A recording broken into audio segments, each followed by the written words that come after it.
こんにちは、トバログです。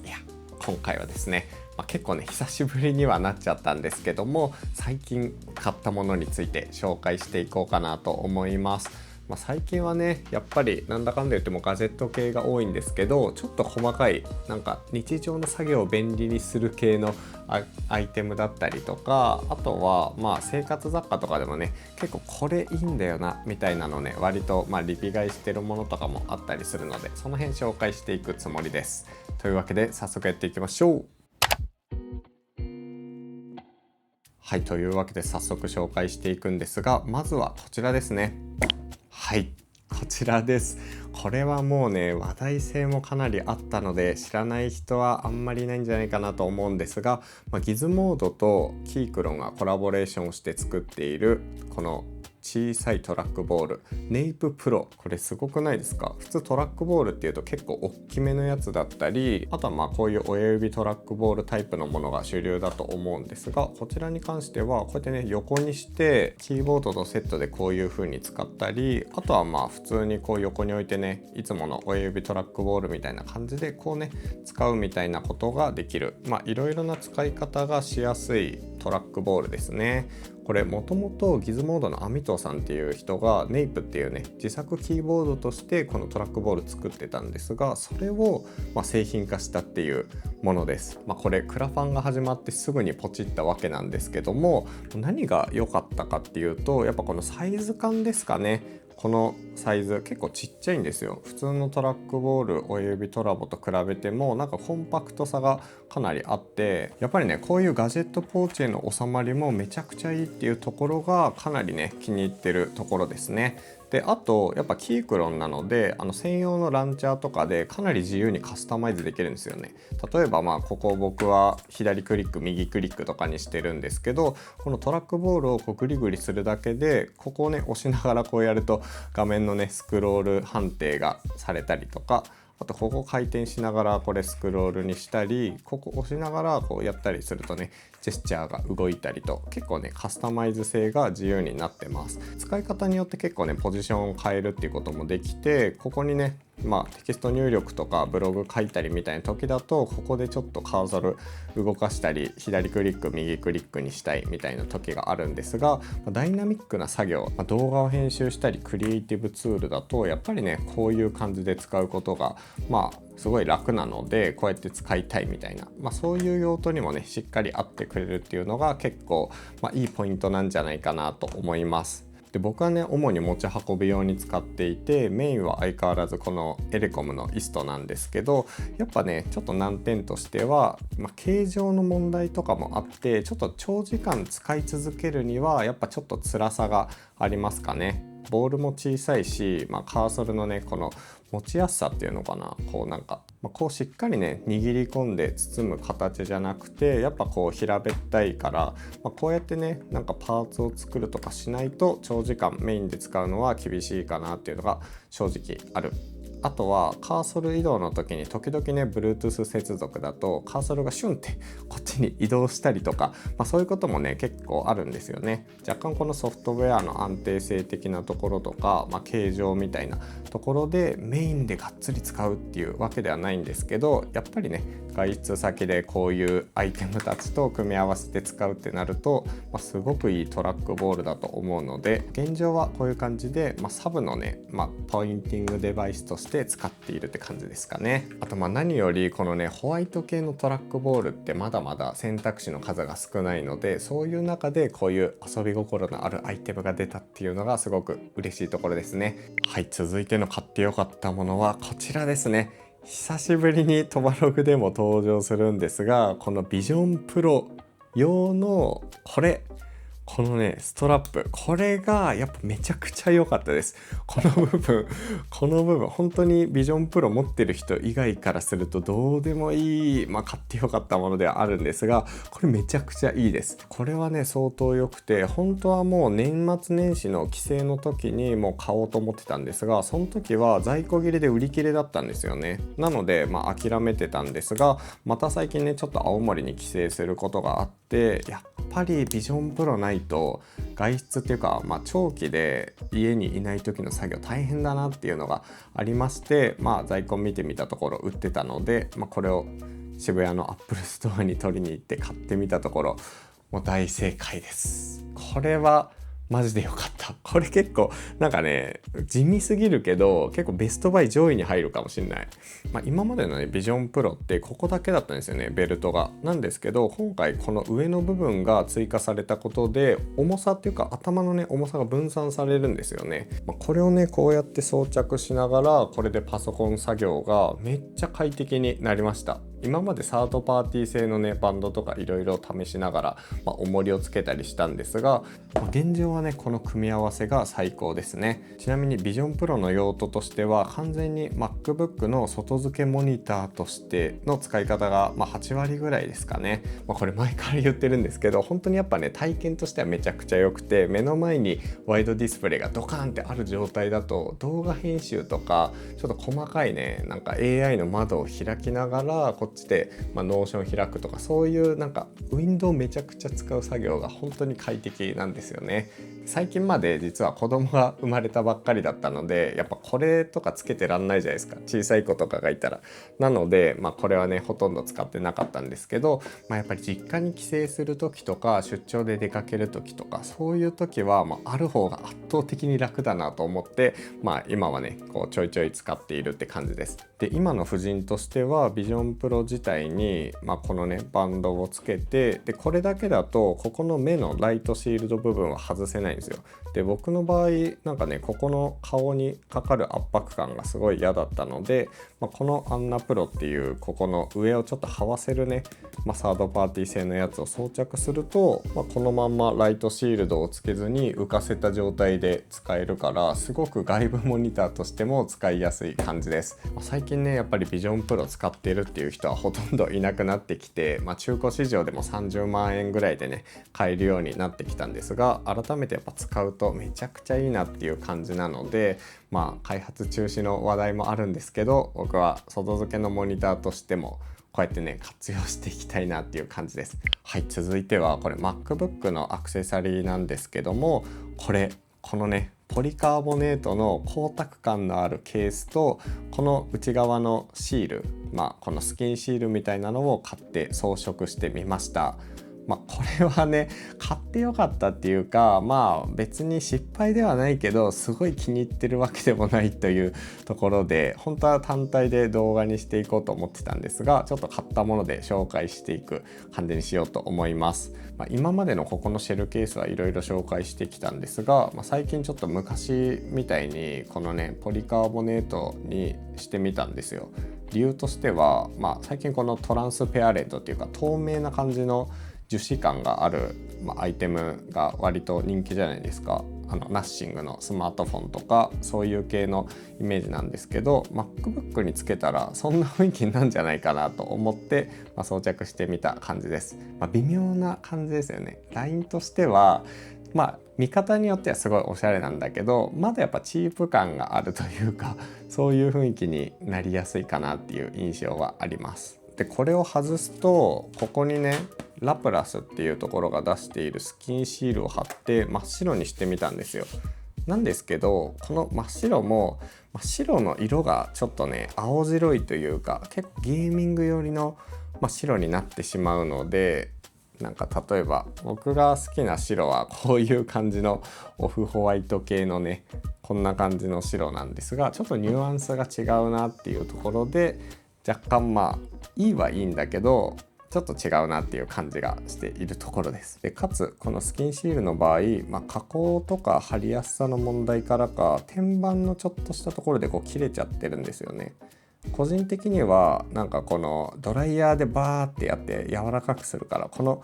この縁の部分まで回り込んで欲しかったなっていうのはあるんですけど、天板だけなのでちょっとねちぐはぐ感が出てしまっていて、若干ねチープさが出ちゃうかなっていうところが悩みのところですね。とはいえこうやって白に統一してこうステッカーをねこんな感じで挟んで光沢感のあるやつをカチッと入れるとなんとなくなんとなくちょっと今風のガジェットみたいな雰囲気になるので、これはこれで可愛いかなと思って今はちょっとトランスペアレントで使っています。で光沢にした理由としてはちょっとこれをオマージュしたかったんですよね。この昔の MacBook なんですけど、これもポリカーボネートで白なんですよ。白を基調としていたこのプラスチックの素材なので、これの雰囲気すごいいいんですよね。この感じでなんか MacBook 使いたいなと思ってて、こういう雰囲気にはちょっとなりづらかったかなみたいなのが正直な印象です。購入するのであれば光沢よりもおしゃれなんですけど、傷とかを気にしたくなければこういうねサラサラとしたマットなやつの方が見栄えはいいのかなっていうところです。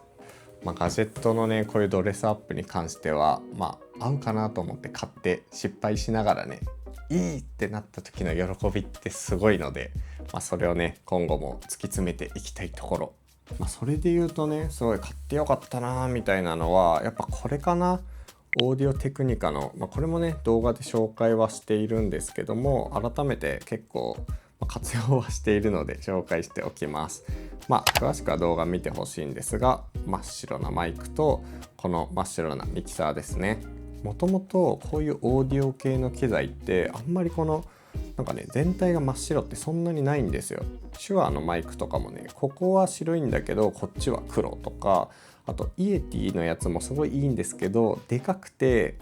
プラスチック感があったりと、素材とこのカラーのバランスがすごくねいいのがあんまり自分の金銭に引っかかるものがなくて、最近これが限定、オンライン限定だと思うんですが、この色が出ていいなと思って飛びついちゃったやつですね。こうやってね喋るレビュー動画とかではこれが目の前にあると結構ねこう見せながら喋るのが大変なので使ってないんですけど、最近ショート動画を作ったりとか、細かいねそういう仕事でナレーションみたいなのをしたりみたいな、そういう時にこれは結構活用をしていたりします。ポッドキャスト的なのもやりたいんですけどね、ネタがそんなにないというか、自分だけで喋るのは動画でいっぱいいっぱいかなっていうのもあるので、逆にこういうのを聞きたいっていうね人がいたらコメントで教えてもらえると嬉しいです。でこの機材のレビューとしてはそんなに話せることは僕はないんですけど、基本はここ入力が1系統しかないんですよ。でこれもねマイク2つ用意したらポッドキャストとかでも使えるかなっていう感じなんですが、2個あるとこの2系統ができないんですよね。そこだけちょっと不便かな。一人で喋る用のポッドキャストとか生配信向けかなっていう感じがしています。でも何よりこの見た目がすごい可愛くて、これをこうやってねこの辺とか見えるところにこうやって置いておくとすごい良くないですか。こんな感じで、これ本当は線とかケーブルつなげるんですけど、こんな感じでデスク上整ってたらめちゃくちゃいいなっていうのもあるので、これはもうちょっと推し。はい、続いてちょっとね毛色が違うアイテムなんですけども、じゃんと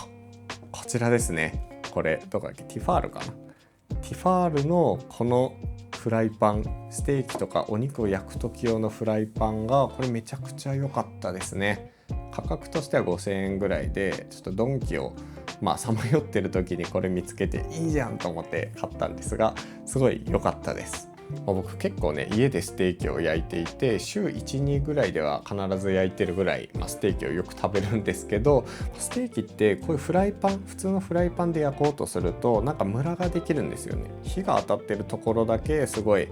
焦げつくし、端っこの方はちょっと生焼けっぽい感じになるしみたいな、そういう悩みがあるんですが、これの場合だとすごく、重さもあるんですが結構厚みがあるタイプなので、しっかりと多分なんですが均一にね熱が通ってくれる感じがします。なので焼いてる時にこっちに寄せたりこっちに寄せたりとか頻繁にそこまでしなくても美味しく焼けるんじゃないかなっていうのが一つ。あと何よりこの網目じゃないか、これこの溝がめちゃくちゃ良くて、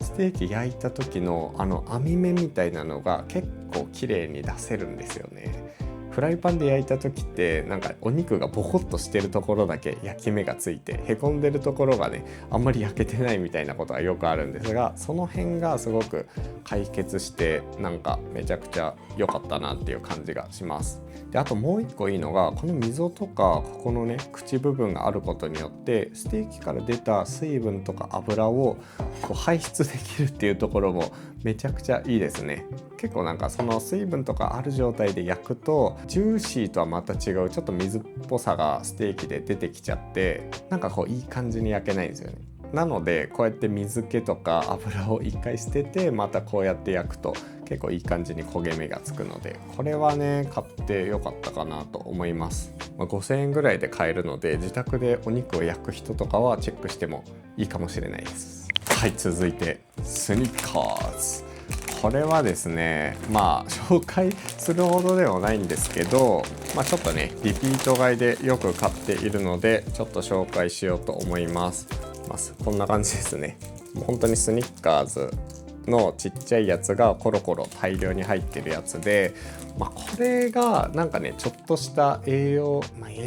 っていうか頭の糖分補給とちょっとした小腹を満たすのに割と最適で、最近はこの爆発力があるねスニッカーズをよく愛用しています。これがね主に活躍してくれるのが昼の11時頃ぐらいと昼過ぎの3時半とか4時ぐらいですかね。なんかこう作業してるじゃないですか。作業してる時になんかこう集中力がちょっと途切れるみたいな、なんか小腹っていうかなんか疲れたみたいな時があるんですけど、そういう時に一発これを仕込んでおくとなんかエナジードリンクに近いかな、感覚としてはエナドリに近い感じなんですが、糖分を補給してくれて、さらにこれナッツとかこの激甘なヌガーとかが入っているので、その辺でちょっとねなんかリフレッシュができる感じになります。ややジャンク寄りな感じがするんですが、カフェインとかアルギニンみたいなああいうなんかエナドリに入ってるようなねちょっとした成分は入ってなくて、単純にもう糖分と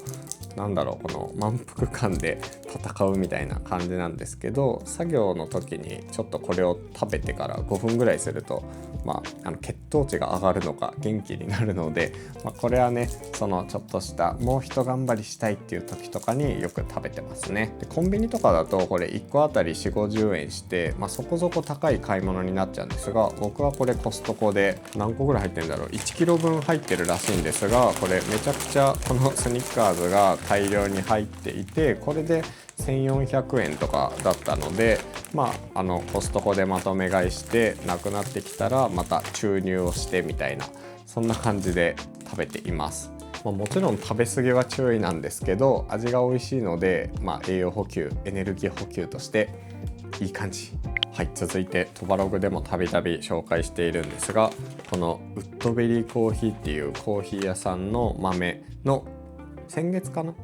とかの豆だと思うんですが、グアテマラのロスマっていう豆がすごい良くて、これ美味しかったので1キロ分購入しています。なんかねコーヒー毎日入れるんですよ。こうやってドリップで毎朝入れていて、でそれを飲みながらパンを食べて、子供を保育園に送っていくっていうのが必ずルーティーンとしてあるんですけど、やっぱこう毎日ねいろんな豆を試しながら、飲むのが趣味なのでいろいろ飲んでるんですが、このロスマっていうやつが個人的にはねすごくなんか自分の好きな方向性にマッチしていて、アイスで飲んでも美味しいしホットで入れてもすごく美味しい。しかも価格も、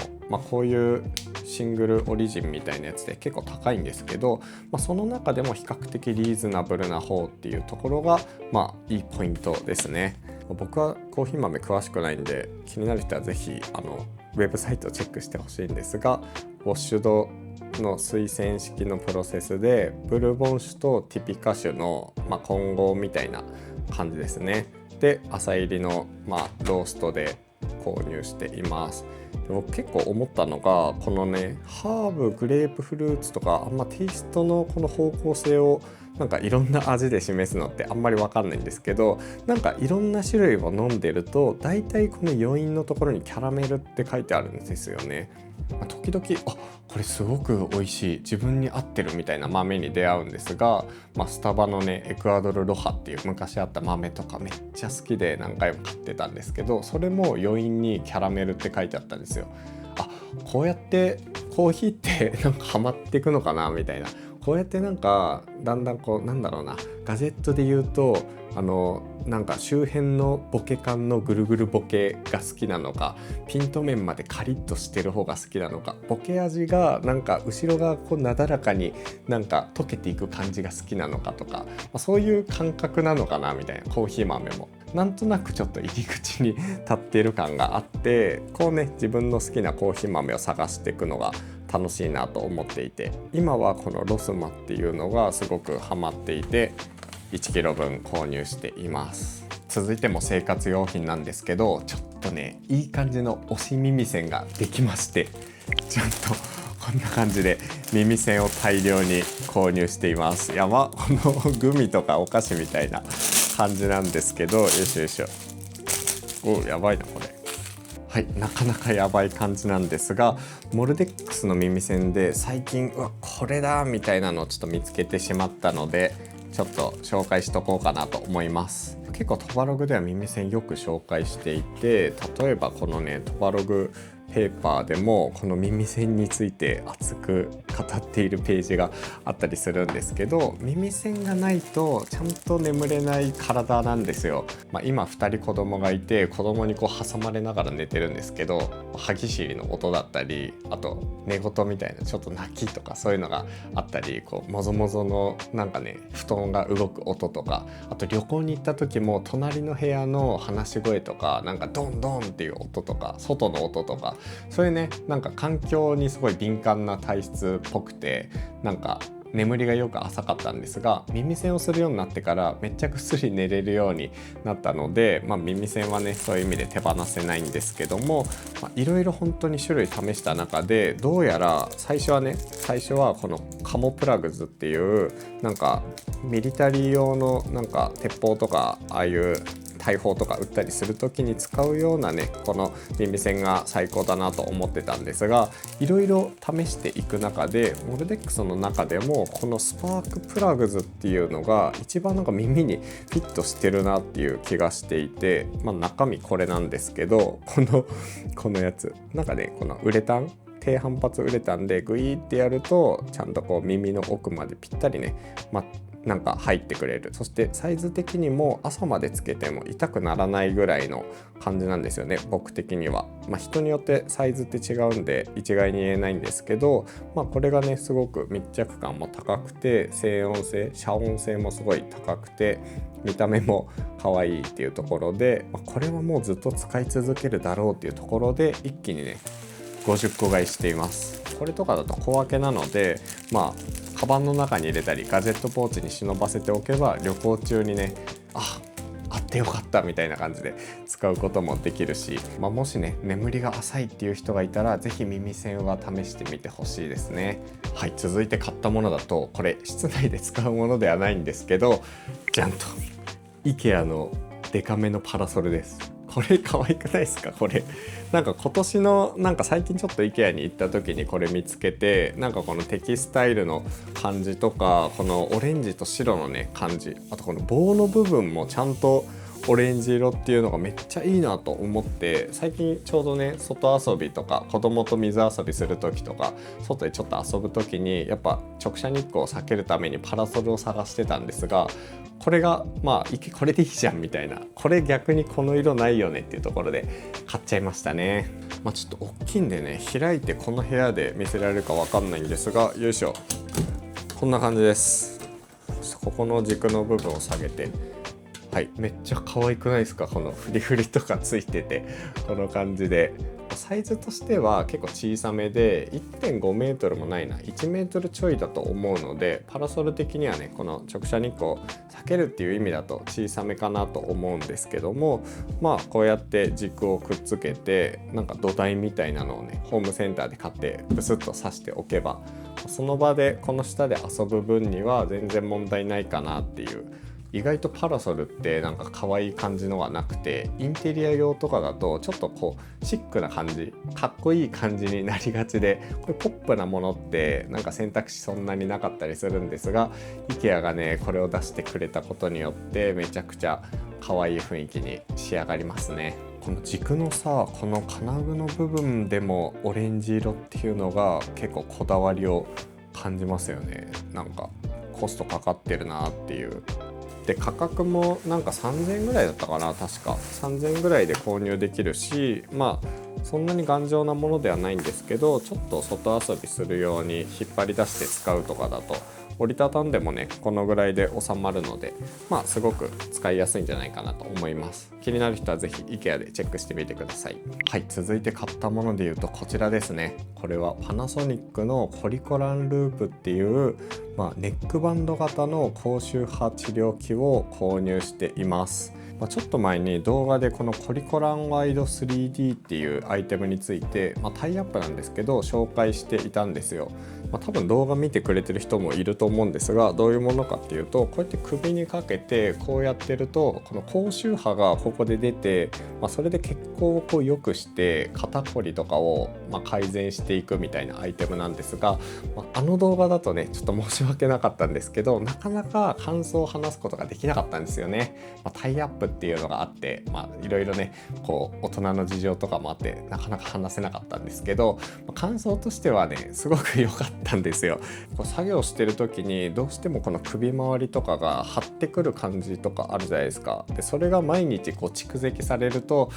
辛いなみたいな感じでこうねマッサージしに行ったりとか、運動したりとかして解消するんですが、その作業中はやっぱどうしても気になるみたいな、そういうのが、薄れる感じがあるっていうイメージですね。これから夏だしせっかくだからちっちゃめのこのなんか高周波の部分がちっちゃめのこのコリコランループ買ってみようと思って、なんかこうやってつけるとじんわりこの辺が温まってくるような感じになって、気づいたら割と肩こりが治るって言ったらあれですけど、すごいこうパソコン作業に集中ができるとか、そういう感じになるわけなんですね。でもう一つ動画で話してなくて良かったのが、移動中で結構ちょいちょいこう実家に帰ったりとか旅行行ったりで飛行機に乗ったり、新幹線に乗ることがあるんですが、そういう時に腰回りとあと首とかでねつけてると、長時間のこの移動中のこういう座ってる時とかにかなりいいんですよね。もちろんこうやって座ってる時間ってやっぱ肩こりをどうしても蓄積していくみたいな、ゲージを溜めてる、肩こりゲージ溜めてるみたいな感じなんですけど、これがあることによって若干その上り具合が緩和される感じがあります。でずっとね基本は、家にいる時とかつけているんですが、このループとかだとそんなに多分ね目立たない。こういうバンドしてる選手とかいるじゃないですか、スポーツ選手とかで。こうやって入れてしまえば、ほとんどこの半袖でもなんか目立たなく使えるので、保育園の送り迎えとかなんかちょっと買い物行く時とかもつけててね、運転する時とかもやっぱ肩こるんで、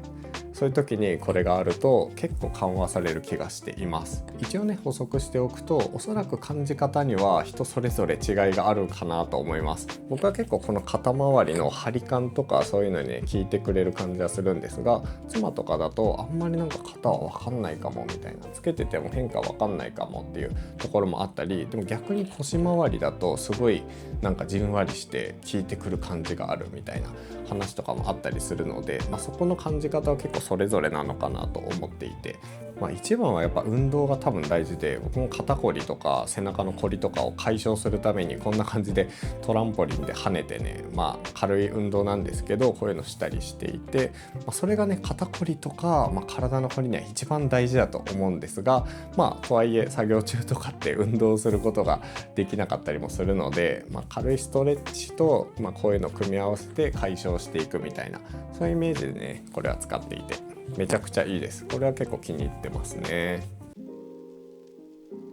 はい、続いて最近買ってよかった本のコーナーなんですけども、今月はね、これ今月ではないんですけど、正確に言うと、この Beams が出している I am Beams っていうその一人の人について特集をした、本があるんですが、それのこの加藤さんっていう人の、Beams のディレクターの人の、持ち物とか、そういうね考え方とか Beams で何してたかの対談みたいなのとか、それがね一冊にまとまったこの本がいい感じですね。モノ本好きとしてはすごく読んでみると楽しいんじゃないかなと思うんですが、僕もファッションとか全然詳しくないし、このディレクターの人のこともわからなければ、Beams にもほとんど行ったことがないタイプの人間なんですけど、このね加藤さんっていう人が Beams で今まで何をしてきたかみたいな、なんかオリジナルのねアイテムをこう考えて作ったりとか、あとはここに昔作った企画書なんだけどジンみたいにまとまってるこういう冊子とかがね入っていたり、そういうなんか好きなことを仕事にして、ずっとやってきた人のもの選びみたいなね、結構写真とかそういうページも多いし、すごい楽しく読めるので、これは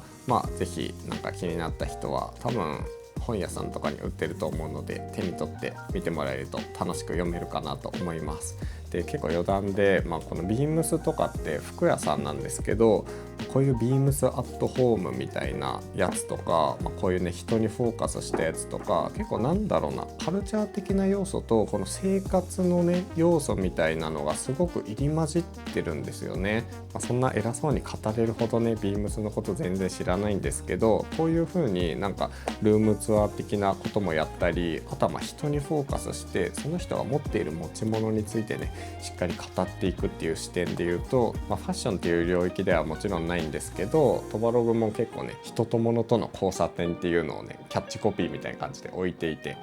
このものをこの人が持ったらどうなるかとか、この人の持ち物ってどんなものがなんだろうみたいな、そこをね熱く掘り下げるのが割と好きなところだったりするので、そういう意味でもこれたまたま書店で手に取った本なんですけども、なんか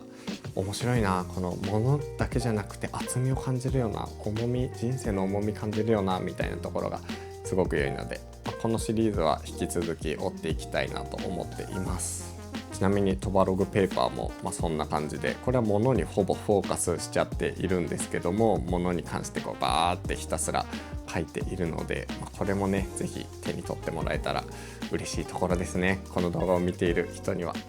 はい、というところで今月の買ってよかったものシリーズに関してはこれで終わりにしようと思います。結構変なものが多いというか、だんだんこう最適化していく過程っていう感じですかね。持ち物がどんどんシンプルになって最適化していく感じの様子だと思うので、そこを楽しんでもらえてたら嬉しいです。そんな感じで今回の動画終わりなんですけど、トバログではこの他にもルームツアーとかカバンの中身、いろんなガジェットのレビューしているので、ぜひチャンネル登録もお願いします。そして皆さんの最近買ってよかったものもコメントで教えてもらえると嬉しいです。というわけで次の動画でお会いしましょう。トバログでした。